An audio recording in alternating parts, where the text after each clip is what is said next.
আদালত অবমাননার অভিযোগে জামাত নেতা মাওলানা দেলোয়ার হোসেন সাঈদীর আইনজীবী তাজুল ইসলামকে 22 নভেম্বর পর্যন্ত অপরাধ ট্রাইব্যুনাল 1-এ নিষিদ্ধ করা হয়েছে। বিচারপতি নিজামুল হকের নেতৃত্বে 3 সদস্যের ট্রাইব্যুনাল 1 আজ এই আদেশ দেয়।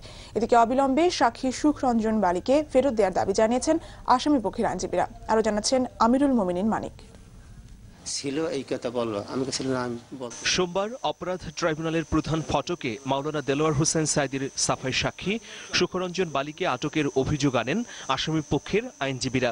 সুখরঞ্জনকে ফেরত না পাওয়ায় তারা ট্রাইব্যুনাল 1 বর্জন করেন। পরে আদালত চত্বরে প্রেস ব্রিফিং করেন আইনজীবীরা। এ সময় মাওলানা সাঈদীর আইনজীবী তাজুল ইসলাম ট্রাইব্যুনালের প্রতি তীব্র অসন্তোষ জানান। যে ট্রাইব্যুনাল যার দায়িত্ব হচ্ছে আইনজীবী এবং সাক্ষীর নিরাপত্তা নিশ্চিত করা, তিনি প্রথমত আমাদের এই কথা শুনে হেসেছেন, পরবর্তীতে বলেছেন ওনারা বলছেন আমাকে তদন্ত করে দেখতে হবে। যিনি প্রত্যক্ষদর্শী আইনজীবী অফিসার অব দি কোর্ট, তিনি বলছেন আমার সামনে থেকে নেওয়া হয়েছে, উনি বিশ্বাস করছেন পুলিশের কথা। সুতরাং বোঝা যাচ্ছে যে তিনি আমাদের কোনো প্রোটেকশন দিবেন না এবং হয়তোবা এই ধরনের কর্মকাণ্ডের পেছনে ট্রাইব্যুনালের সরাসরি কোনো রকম সংশ্লিষ্টতা থাকতেও পারে বলে আমরা মনে করি। মঙ্গলবার এ বিষয়ে ট্রাইব্যুনাল 1 এর দৃষ্টি আকর্ষণ করেন প্রসিকিউটর জিয়াদ আল মালুম।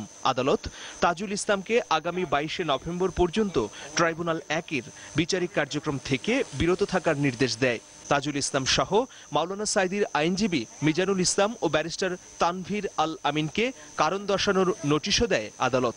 এছাড়া মাওলানা সাঈদীর ছেলে মাসুদ বিন সাঈদীকেও সতর্ক করেন বিচারপতি নিজামুল হক। আরও কিছু বিজ্ঞ আইনজীবী যাদেরকে সতর্ক করেছে যে তারা যেন তাদের যে আচরণ সিসি ক্যামেরায় মাননীয় ট্রাইব্যুনাল প্রদর্শন করেছে, তারা যেন আর কখনো এই ধরনের আচরণ করতে উদ্যত না হয়। এদিকে সুপ্রিম কোর্ট আইনজীবী সমিতি মিলনায়তনে আসামি পক্ষের আইনজীবীরা এক প্রেস ব্রিফিং করে সাক্ষী সুখরঞ্জন বালিকে আটকের তীব্র প্রতিবাদ জানান। আইনাঙ্গন থেকে সাদা পোশাকে একজন সাক্ষীকে কোর্টের অনুমতি নিয়ে যাকে আনা হচ্ছিল, একজন আইনজীবীর গাড়ি থেকে টেনে এসে নিয়ে যাবে, এটা কোনো সভ্য সমাজে গ্রহণযোগ্য হতে পারে না।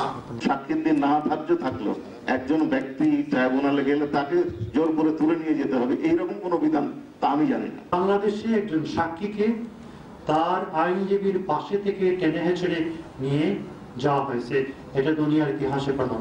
এই ধরনের অবাক করা কাণ্ড, আইনের নামে অবাক করা কাণ্ড ঘটে কি ঘটে না, তারপরে নাম ইন্টারন্যাশনাল। ট্রাইব্যুনাল চত্বর থেকে সাক্ষী আটকের ঘটনাকে নজিরবিহীন বলে মন্তব্য করেন সুপ্রিম কোর্টের সিনিয়র আইনজীবীরা। আমিরুল মোমিনিন মানিক, দিগন্ত টেলিভিশন, ঢাকা।